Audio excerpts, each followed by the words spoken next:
নমস্কার, আশা করি সবাই খুব ভালো আছেন।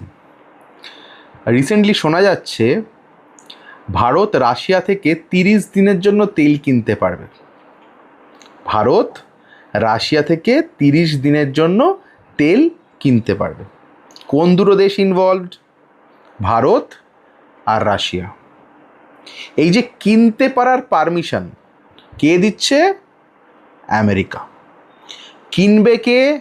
ভারত। টাকা দেবে কে? ভারত। কার থেকে কিনবে? রাশিয়া। পারমিশন দিচ্ছে কে? আমেরিকা। ভাবুন একবার সিচুয়েশনটা। এই হলো গিয়ে আমাদের ভারতবর্ষের সিচুয়েশন। এই হলো গিয়ে আমাদের আচ্ছে দিন। এই হলো গিয়ে আমাদের বিশ্বগুরু। এই অবস্থা নিয়ে আপনারা এত বড় বড় কথা বলেন, নিজের ডিসিশনটুকুই নিজে নিতে পারেন না। আপনি কোথা থেকে তেল কিনবেন ঠিক করে দিচ্ছে অন্য দেশ। এইভাবে হবেন বিশ্বগুরু? এই হবে আচ্ছে দিন?